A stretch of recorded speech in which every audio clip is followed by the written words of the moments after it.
Hi hello മക്കളെ, അപ്പം എല്ലാവർക്കും എൻ്റെ ഈ കൊച്ചു യൂട്യൂബ് ചാനലിലേക്ക് സ്വാഗതം. എൻ്റെ ഈ ചാനൽ നിങ്ങൾക്ക് ഇഷ്ടപ്പെടുകയാണ് എന്നെ ഫോളോ ചെയ്യാനും സപ്പോർട്ട് ചെയ്യാനും മറക്കല്ലേ. ശിവാഞ്ജലിമാരുടെ പിണക്കം എത്രയും വേഗം തീരണേ എന്ന് മുട്ടി പ്രാർത്ഥിച്ചു കൊണ്ടിരിക്കുകയാണ്. എന്നാൽ ആ പിണക്കം അടുത്തെങ്ങും തീരുന്ന ലക്ഷണം ഇല്ല എന്ന് തോന്നുന്നു. ശിവനെക്കുറിച്ച് ചോദിച്ച് അഞ്ജലി വിളിക്കുന്ന കണ്ണനെ ആണ്. എന്നാൽ കണ്ണൻ്റെ മറുപടി എരിയുന്ന തീയിൽ എണ്ണ ഒഴിക്കുക എന്ന വിധത്തിലാണ്.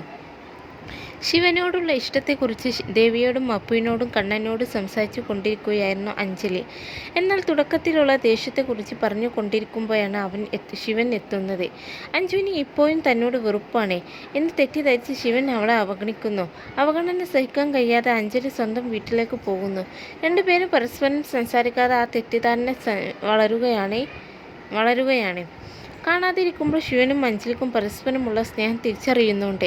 എന്നാൽ തുറന്ന് സംസാരിക്കാൻ അപ്പോഴും അവർ തയ്യാറാവുന്നില്ല. ശിവനെക്കുറിച്ച് ചോദിക്കാൻ കണ്ണനെ വിളിക്കുന്ന അഞ്ജുവിന് ലഭിക്കുന്നത് ഒട്ടും പ്രതീക്ഷിക്കാത്ത മറുപടിയാണ്.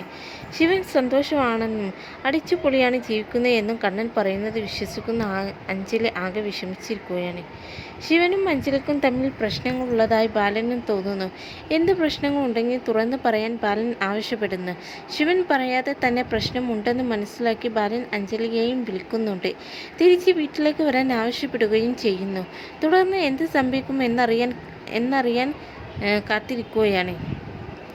അതേസമയം അപ്പു ഒരു ജോലിക്ക് വേണ്ടി ഒരുപാട് കഷ്ടപ്പെടുന്നത് കണ്ട് ബാലൻ ബാങ്കിൽ ജോലി ശരിയാക്കി കൊടുക്കുന്നു. എന്നാൽ ആദ്യ ദിവസം ജോലിക്ക് പോകുമ്പോഴേക്കും അപ്പുവിന് മടി തുടങ്ങി.